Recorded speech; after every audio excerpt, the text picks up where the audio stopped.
Assalamualaikum Beres, selamat datang kembali di Guru Gembel Channel. Beraya mengenal Pak Roy Sullivan. Dia adalah seorang warga Virginia yang dilahirkan pada tahun 1912. Apa yang unik dari dirinya adalah bahwa dia adalah orang yang memegang rekor Guinness Book of Record sebagai orang yang paling banyak tersambar petir. Bagaimana cerita mulanya? Ya, cerita awal mulanya tidak pernah diketahui, tetapi dia mendapatkan sambaran pertama itu ketika usianya masih sekitar 6 atau 7 tahun, ketika dia sedang mancing bersama ayahnya di dekat sebuah danau. Dia tiba-tiba mendapatkan sambaran petir yang luar biasanya tidak memberikan cedera permanen untuknya. Pada tahun 1942, ketika usianya sekitar 30 tahun, dia mendapatkan sambaran petir yang kedua. Jadi pada waktu itu dia tuh mendapatkan pekerjaan sebagai polisi hutan. Dia ditugaskan sama bosnya untuk membuat sebuah kemah di tengah hutan. Nah, ketika dia sedang membuat, ketika kemahnya belum selesai, tiba-tiba muncul awan mendung yang sangat aneh. Entah bagaimana ceritanya, si awan mendung itu terus-terusan menembakkan petir ke arah kemahnya itu. Karena panik, maka dia keluar dari kemahnya dan keluar ke hutan. Sebelum sampai hutan, dia sudah disambar oleh petir itu. Kemudian pada tahun 1969, kejadian yang serupa terjadi lagi, tetapi kondisinya lebih unik lagi. Jadi ketika dia sedang mengendarai truk jagawananya, si truknya kesambar petir. Yang luar biasanya adalah dia di dalamnya itu kena. Jadi sebenarnya ini adalah sesuatu yang agak unik, Baraya. Jadi kalau Baraya ada di pesawat terbang, kemudian pesawatnya kesambar petir, Baraya akan baik-baik aja, nggak akan ngaruh. Kalau Baraya ada di dalam mobil, kemudian mobilnya kesambar petir, biasanya orang yang ada di dalam itu baik-baik saja. Nah, ini kejadiannya unik. Jadi Pak Sullivan itu lagi naik truk jagawananya, kemudian tersambar, truknya baik-baiknya aja, dianya yang gosong. Dan tak lama kemudian, sekitar 1 tahun kemudian, dia jalan lagi dengan truk yang sama itu. Dia menyadari bahwa dia dikuntit oleh badai petir di belakangnya. Merasa panik dan dia sadar bahwa badai petir itulah yang selama ini menyambarnya. Dia ngebut lebih kencang lagi. Sayangnya karena jalan itu berkelok-kelok di hutan gitu ya, dan si badai itu bergerak dengan cepat, ya akhirnya tersusul. Si badai itu ada di atas mobilnya. Dia panik, dia takut lagi kena sambaran lagi. Dia keluar, buka pintu, keluar dan masuk menuju hutan. Belum sampai hutan, dia kesambar petir lagi. Dan bagaimanapun ceritanya, sambaran petir itu tidak membunuhnya, hanya menyakitinya. Dan itu terjadi berulang kali. Sampai berapa kali? Sampai 7 kali yang tercatat. Yang tidak tercatat, misalkan yang waktu kecilnya itu tidak masuk ke dalam Guinness Book of Record. Jadi Guinness Book of Record itu memberikan kepada dia gelar sebagai orang yang paling banyak kesambar petir berdasarkan catatan-catatan yang terverifikasi, baik oleh petugas jagawana yang lain, rumah sakit, dokter, dan sebagainya. Nah, kalau kita mencoba untuk menyebutkan bahwa ini adalah kebetulan, maka ini adalah sesuatu yang tidak bisa dijelaskan melalui argumentasi ilmiah. Jadi maksudnya begini, Baraya, kemungkinan seseorang untuk tersambar petir itu adalah sekitar 1/80.000. Dan kalau ada orang yang sampai kesambar petir 7 kali, maka kemungkinan itu berarti 1/80.000 pangkat 7. Kan seharusnya seperti itu. Maka secara statistik tidak mungkin ada probabilitas yang menyebabkan Pak Sullivan ini secara kebetulan kesambar petir. Dan bahkan konon mitosnya, setelah Pak Sullivan-nya meninggal pada tahun 1971 kalau nggak salah, makamnya juga kesambar petir lagi. Kan kacau. Ini si petirnya benar-benar nekat atau benar-benar punya dendam apa gitu. Tapi coba kita perhitungkan kemungkinan-kemungkinannya. Kalau misalkan kemungkinannya adalah kebetulan, maka secara statistik itu tidak mungkin, atau kemungkinannya terlalu kecil gitu. 1/80.000 pangkat 7 itu kan terlalu jauh. Atau kemungkinan yang lain, misalkan ada kebiasaan-kebiasaan tertentu atau pekerjaannya, atau misalkan ada di dalam dalam tubuhnya itu ada unsur-unsur tertentu yang bisa mengundang petir. Ya mungkin saja sih seperti itu. Kalau seperti itu kan kita misalkan mengetahui bahwa laki-laki itu lebih mudah tersambar petir daripada perempuan. Maka dalam konteks ini bisa saja kita ajukan ada satu hal yang menyebabkan Pak Sullivan itu mudah sekali tersambar petir. Tapi apa? Kan tidak pernah diketahui juga. Dokter-dokter juga tidak pernah mengatakan ada sesuatu yang janggal terkait dengan tubuh Pak Sullivan ini. Jadi ada kemungkinan yang lain, ada opsi jawaban yang lain. Opsi jawaban yang paling nakal itu adalah bahwa seperti yang dikatakan oleh Pak Sullivan, jangan-jangan dia memang saling mengenal dengan si petirnya. Si petir itu mengejar-ngejarnya, si petir itu sengaja menyambarnya, dan secara ajaib si petir itu tidak membunuhnya. Ya, tentu saja orang-orang modern akan mengabaikan opsi jawaban yang terakhir itu. Mana mungkin ada awan badai kemudian berkesadaran untuk ngejar-ngejar seseorang kemudian melepaskan berkali-kali petirnya. Tetapi kalaupun itu Baraya anggap sebagai sebuah opsi jawaban yang naif, setidaknya saya ingin menyampaikan bahwa jawaban itu adalah jawaban yang akan disebutkan atau yang akan diajukan oleh para filosof zaman dulu. Sebab ini adalah berlandaskan pada filsafat tertua di dunia. Dan kalau misalkan Baraya mau lebih meyakinkan lagi bahwa ini adalah landasan dari kebanyakan agama-agama kuno di seluruh dunia. Dan kalau Baraya masih bingung, maka saya akan menjelaskan bahwa ini sesungguhnya adalah jawaban yang terkonfirmasi oleh sains. Bagaimana ceritanya? Kita akan bahas di episode ini. Yuk kita mulai.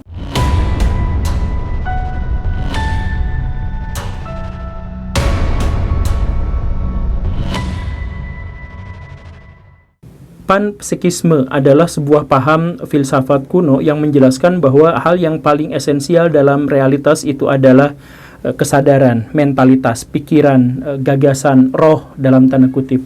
Dan kesadaran yang dimaksud itu bukan hanya ditampung oleh manusia, tetapi ditampung oleh segala sesuatu, termasuk benda-benda yang kita kenal. Jadi bumi ini memiliki kesadaran, matahari memiliki kesadaran, batu, lampu, mobil-mobilan ini semuanya memiliki kesadaran, tetapi ada dalam frekuensi yang berbeda sehingga kita tidak menyadarinya tentang kesadarannya dia, tetapi sesungguhnya mereka juga memiliki kesadaran sama seperti kita.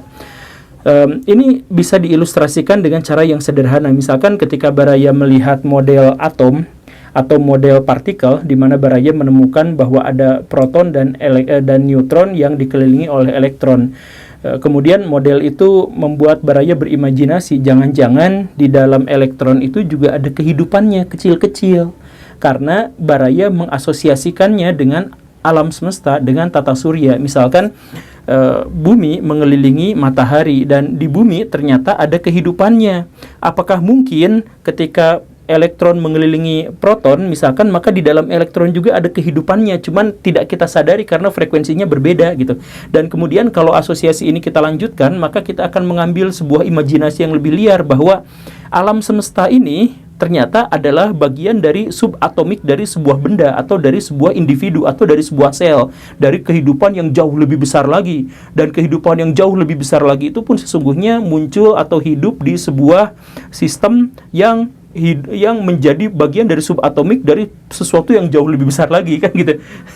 Ya, ini bisa dianggap berlebihan, tapi saya percaya banyak di antara Baraya yang pernah memikirkan hal itu.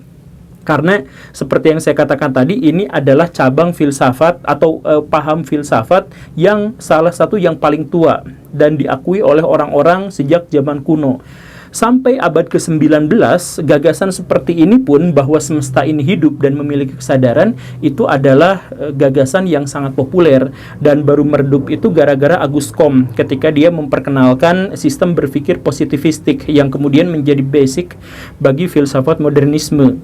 Sekarang ketika filsafat modernisme itu dianggap agak kuno, tidak bisa menjawab banyak hal, dan kemudian banyak orang yang berpikir untuk melompat ke zaman postmodernisme, maka gagasan tentang panpsikisme ini kemudian dianut lagi. Banyak orang yang kemudian beralih lagi dan memikirkan ini.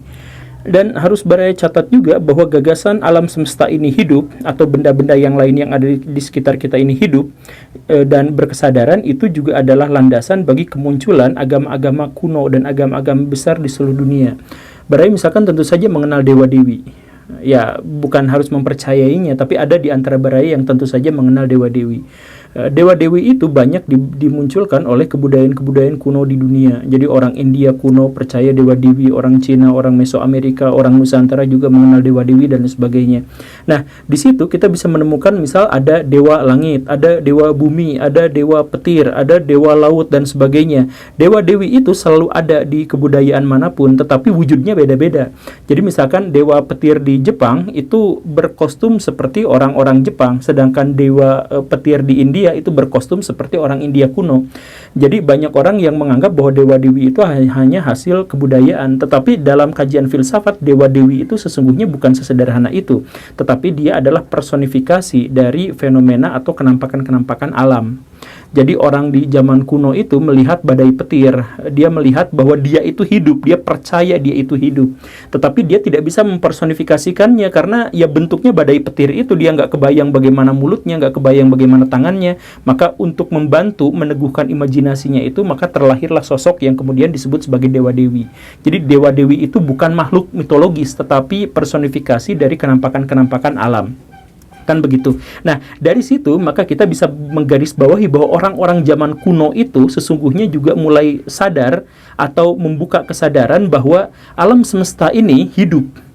Badai petir itu hidup, makanya dia itu disimbolisasikan dengan dewa tertentu. Laut itu hidup, maka disimbolisasikan dengan dewa tertentu. Kan pikirannya seperti itu.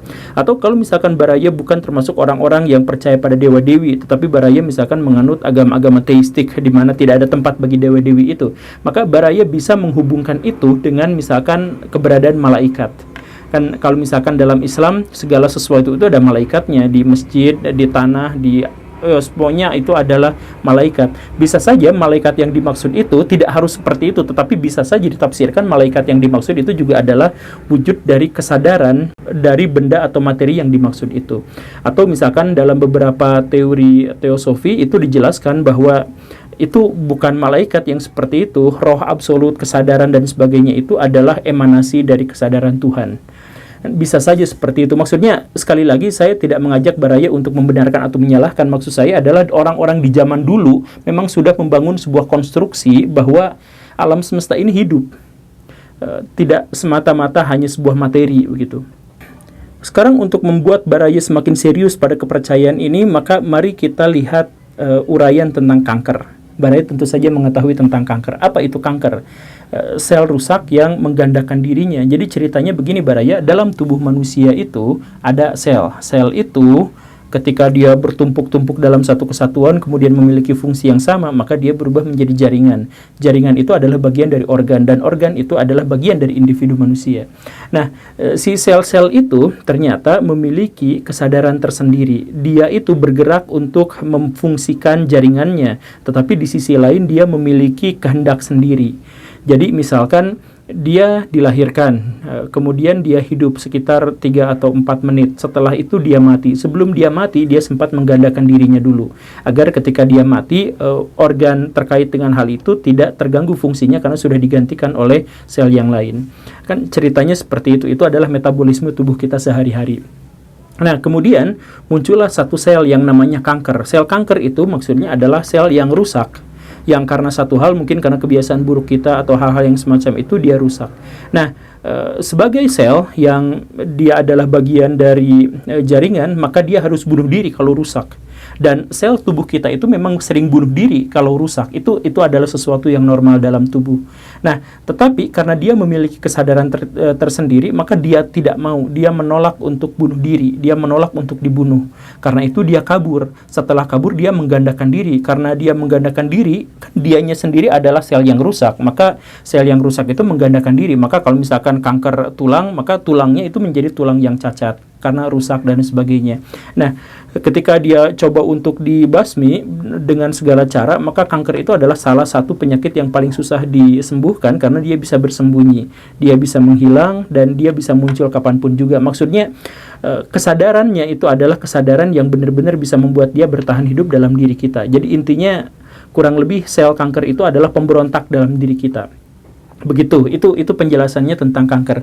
Nah, kalau misalkan Baraya sudah memahami soal ini, bagaimana kalau misalkan kita kemudian mengasosiasikannya dengan penjahat? Jadi maksudnya dalam sebuah negara ada penjahat yang luar biasa jahat, dia ngebunuhin, wah pokoknya mah jahat banget lah.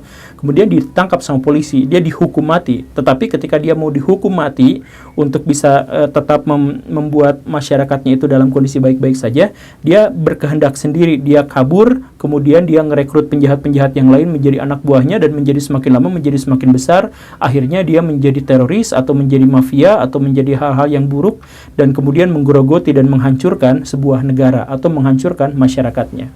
Nah, asosiasi ini cocok kan? Jadi kalau misalkan kita berpikir tentang kanker itu, jangan-jangan memang sel tubuh kita itu hidup sama kurang lebih seperti kehidupan kita, dan atau kehidupan kita ini sesungguhnya adalah bagian dari sebuah jaringan yang sangat besar. Kita adalah selnya, dan jaringannya itu adalah jaringan yang sangat besar. Katakanlah misalkan bahwa jaringan yang dimaksud itu adalah bumi, dan si bumi itu adalah bagian dari sebuah organ, dan organ dari sebuah kesadaran yang jauh lebih besar, dan kesadaran yang jauh lebih besar itu ternyata adalah bagian dari sel terkecil dari satu individu atau satu kesadaran yang jauh lebih besar lagi. Bisakah kita membayangkan seperti itu? Sangat bisa. Ya, karena secara biologi sel kanker itu hidup kan?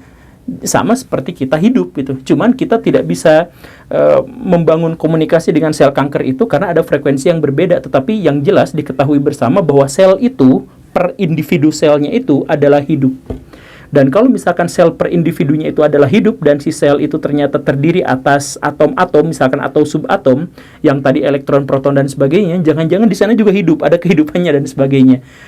Ya, saya harus mengatakan berulang-ulang bahwa ini sebenarnya bukan hanya fantasi liar kita belaka saja, tetapi ini adalah bagian dari filsafat yang sangat kuno, kemudian landasan dari sistem teologi kuno, dan ini juga terkonfirmasi oleh beberapa saintis. Misalkan tahun 2006 ada seorang yang namanya Bernard Hayes yang menjelaskan bahwa bintang-bintang itu bergerak dan memancarkan energi tidak sepenuhnya bisa dijelaskan oleh fisika dalam konteks model mekanika, tetapi fisika model organik. Jadi alam semesta ini organik, karena ada beberapa gerakan bintang yang nampaknya tidak sesuai dengan penjelasan bahwa bintang itu mati atau bintang itu bergerak secara mekanis atau secara alamiah seperti itu.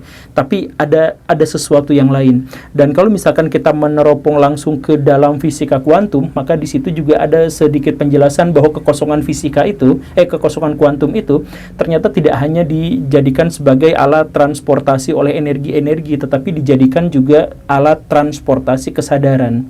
Jadi ada kesadaran di situ yang bergerak. Ini sebenarnya juga belum terlalu populer. Maksudnya untuk banyak hal ini juga masih bisa dipertanyakan. Cuman kalaupun ini dipakai, maka ini akan menghasilkan atau ini akan memberikan kepada kita banyak jawaban atas misteri-misteri yang selama ini belum kita pecahkan. Misalkan Baraya tahu kenapa teori evolusi itu masih disebut sebagai teori walaupun sudah menjadi konsensus para ilmuwan, karena ada beberapa yang belum terjelaskan. Yang pertanyaan itu kemudian juga diajukan oleh para kreasionis, diantaranya adalah Pak Harun Yahya, yang kan misalkan gini, jadi kalau makhluk hidup itu berevolusi, kenapa berevolusi itu bergerak dengan rancangan yang sangat luar biasa?